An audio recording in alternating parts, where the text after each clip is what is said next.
Consistency. Probably the biggest thing that most of us struggle with. Watch this video if you want to know how I became from the most inconsistent person to being pretty good with consistency. So alive and tonight I'm thinking I don't wanna go. What's up everyone, welcome back to my channel. Welcome to June Journey series. It's a series that I'm doing in the month of June where I'm posting every single day. So that's 30 videos in 30 days. So if you want to keep up with all the daily content on my channel, then make sure you are subscribed and click on the bell icon so that you don't miss out on any of my future videos. So this video has been requested for a long time and I've been hesitant on making it only because I never believed I am consistent to be talking about consistency and how to be consistent. But I feel now I'm at a point where I have learned quite a few tricks and even important elements that have really helped me to go from being super inconsistent to being pretty consistent. Now, before moving on to the hacks and the actual steps to being consistent, I want to really make sure that you understand what consistency means and why it is important. Being consistent essentially means repeating the same action, behavior, or habit over and over again with the same level of quality, performance, or success. Consistency creates that one thing that you do daily into a lifestyle. Now, why is consistency important? Why is every book and self-help guru talking about it and screaming at the top of their lungs that you need to be consistent? In one line, I could say that consistency develops routines and builds momentum. Now, we all know that routines are the building blocks of anything and everything. I've spoken a lot about routines on my channel. In fact, I have an entire playlist around it, so I will link it up here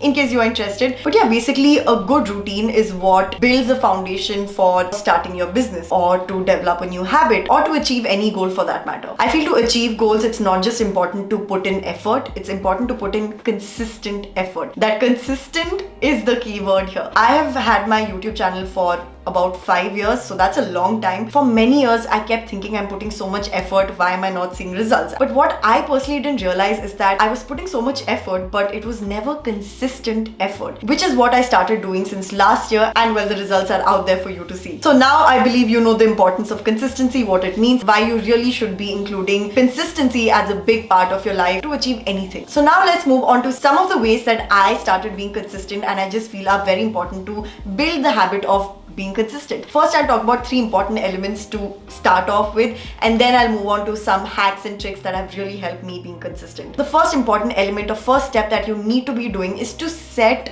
realistic and practical goals. I have done a video on goal setting, which I will link up here. I think you can really benefit from watching that video because I'm sharing a lot of tips and tricks on how you can actually be realistic and practical in setting your goals and achieve them. Basically, don't set yourself up for failure. If you know that, let's say you're trying to build a habit for writing, you want to improve your skill of writing. Don't set a daily goal of writing 10 pages. You know in the deepest depths of your heart that you're not going to be following it through, or you actually don't have that sort of time to be writing 10 pages a day. So don't promise yourself goals that you know are not practical or realistic to your lifestyle. Which leads us to the second important element, which is to start small. I can't stress on this enough. This is one place that I really struggled with and still continue to struggle with even to this day. But I do believe I'm getting better, and with experience I can tell you, don't set 100 goals at once. Please just don't. Whether those goals are small like tiny habits or they're really big goals. If you're someone who's really inconsistent or struggling with the idea of developing a new habit and sticking with your goals, sticking with your resolutions, forget all your 5, 10, even 3 goals.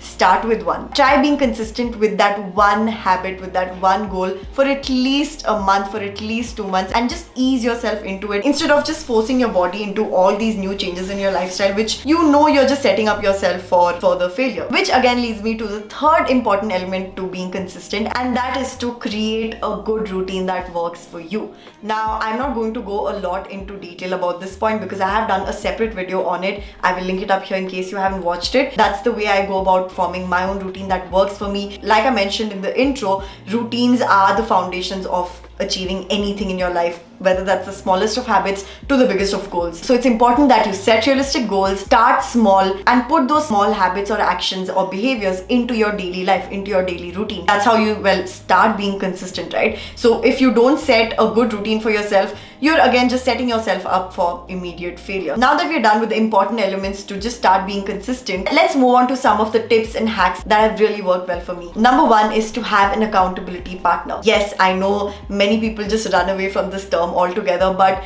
if I have to pick one thing that has changed the most about me going from being super inconsistent to being consistent, is being accountable to someone else. There are two ways to go about it. One is to, of course, be accountable to any trusted good friend of yours, any close family of yours, a mentor that you might have. Just having even one accountability partner is enough. Let that person know that you are trying to develop this one habit, and ask them to keep you accountable for the next 30 days so you can report your progress to them every single day. It's better if you have any pictorial proof, just so that you are not tempted to lie and stray away from doing that habit and just tell your accountability partner, yeah, I did it, even though you haven't. So let's say you want to develop the habit of being fit and just working out every single day. So why not take a selfie after every workout and send it to your friend? Any sort of proof, I think it's better to do it that way. But even if that's impossible, as long as you trust yourself, and it's even better if you can mutually benefit, so even that person can be accountable to some other habit that they are trying to track, or both of you could be in this together and have the same fitness habit that you're trying to develop. And if you feel that's not the route for you, that's fine. You can also be publicly accountable, which is even scarier. Trust me, I've taken that route. I've always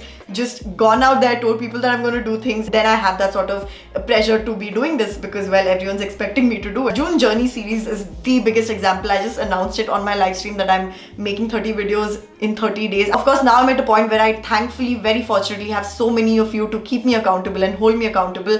But I do understand if that's not practical, even if it's just 50 people, 100 people, 10 people on your follower list, as long as it's on a public platform. In fact, you can create a separate account on Instagram where the sole purpose is to keep yourself accountable. You can have all your close friends and family over there. I know if I hadn't announced out there that I'm making 30 videos on YouTube or 30 posts on Instagram every single day for the month of June, if it's a silent promise to myself, I am 99.9% more likely not to do it. I can guarantee you that. So just having any sort of accountability partner or being publicly accountable is a huge hack. Please use it. Number two is to modify your environment. Earlier, when I would think about even creating a video, I'd just get lazy thinking, oh god, I have to get up, do makeup, set up my camera, tripod. Earlier, I even used to have a background stand, so set that up. Too much of a hassle, and there's too much resistance, right? So we try to not take that path. Humans are built in a way where we take the path of the least resistance. That is how humans are designed to be. So why not set your environment to be the least resistant possible to that particular habit that you're trying to be consistent about? In my case, what I started to do was put my camera on tripod with the required height, and I would keep it in a corner of my room. So the next morning I wake up, everything is set up, at least with my camera gear, and I just need to get ready and start shooting. This became like, firstly, a visual reminder. Okay, Meghna, the camera is right there, tripod, everything is set. Please get up and start shooting. Now, I know keeping your camera outside is not the best way to take care of your camera. I'm not doing that with Butter anymore, my new camera. But yeah, that's what I started with. And forget taking care of my camera, it actually worked. And my old camera is still doing fine. Thank you very much for asking. The third hack is something called as the 2-day rule, which I picked up from Matt Devella. He's an amazing YouTuber. You must check his channel out if you haven't already. He's quite popular. He speaks about creating this 2-day rule for himself where he can't miss a workout 2 days in a row. One day it's fine, maybe you were sick or you had some important commitment to get to. 2 days is still fine, it's forgivable, but post that, not happening. That is the 2-day rule. This has helped me so much. I'm sure all of us have been through this. Let's say we want to work out 5 days a week. Something came up on Wednesday and you miss workout, and on Thursday you're like, okay, well, I missed yesterday, it's fine if I miss today, or maybe something else also came up. And on Friday, the first thing that goes to your head is like, I anyways missed 2 days and the weekend is approaching, let's start on Monday. Please tell me that I'm not the only one who's been through this. Making sure that I study my Korean. Every time I miss my second day, I'm like, okay, that's your limit, Meghna, you can't miss the third day, no matter what. Even if it's the weekend and I'm not technically supposed to study on weekends, I'm still going to study because, well, I missed the previous 2 days and I'm going to follow the 2-day rule. After getting to know about the 2-day rule from Matt, I was like, wow, this makes a lot of sense. The next hack is to celebrate the small wins. Now, one thing I've realized about consistency in general is that it is a long-term game. You're not going to see changes just because you were consistent for a week, for 2 weeks, for even a month. You need a considerable amount of time being consistent on that particular habit or goal to see some big changes in your life. Now, the problem with us humans is that we are impatient. We want to see quick results, quick changes, and that is what motivates us. So why not celebrate the smallest of wins, the smallest of changes in our lives? I'm doing intermittent fasting right now. I'm very tempted to think that why am I not seeing any changes on the scale or even on my measurements? Should I just give up being consistent on intermittent fasting? That's when I realized, look at the small things that's changing. You have more energy throughout your day. You have less bloating. That's a small win. Celebrating the smaller wins motivates you along the journey of getting to that big goal. So first, acknowledging the small changes is very important, and even celebrating it, treating yourself in the smallest of ways. Another hack is to set reminders. Now, assuming you've done the 3 main elements, you've created a good routine for yourself,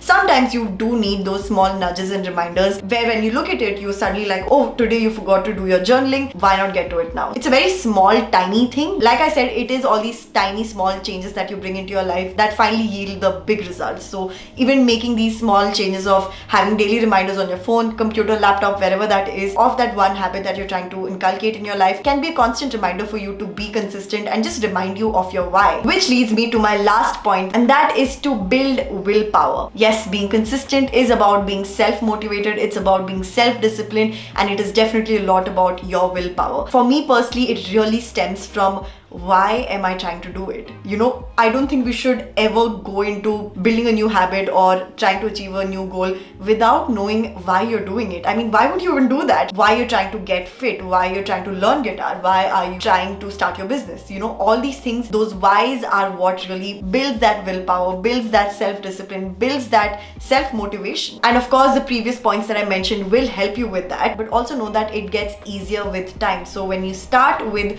building a new habit, it will be tough. You will even have moments where you're like, why am I doing this? That's a great question. Why not go back to why you set those goals? And that will motivate you. That will push you through those tough days where you're like, you don't feel like working out, you don't feel like studying. Eventually, trust me, it gets easier. Being consistent on my YouTube channel was never easy, but doing all these things definitely helped me, and it just got easier with time. Now I don't have to worry about being consistent on YouTube because this is my lifestyle. I am consistent. I am that person who is consistent on my YouTube channel. This does not say that I am consistent with everything else on my life, but I am trying. I'm getting there slowly, understanding the fact that the beginning is always the hardest and it gets easier with time. It becomes part and parcel of your life. So it's important to stick with your habit till that finish line, and trust me, once you reach there, it'll be beautiful. So yeah, just constantly checking in with your goals and why you've set those goals is really helpful, which is actually an exercise that I do on my channel membership every single week, where we set new goals for the week and we keep each other accountable. If you're interested in such perks, there's also monthly podcasts, 1 hour study with me, monthly recommendations, custom emojis, weekly quotes, a lot of stuff happening on my channel membership. So in case you're interested, I will leave the first link on my description box so you can check it out and see for yourself. If you enjoyed this video, make sure you leave a big thumbs up and also comment down below what you'd like to watch next. If you haven't already, subscribe, hit the bell, join the MEGFAM. We're a positive, happy, high vibe community here. And please do follow me on my Instagram because I'm posting daily on my Instagram as well, so you don't want to miss out on that. With that being said, I will see you tomorrow in my next June journey video. Till then, stay happy, positive and blessed, and stay safe. Bye.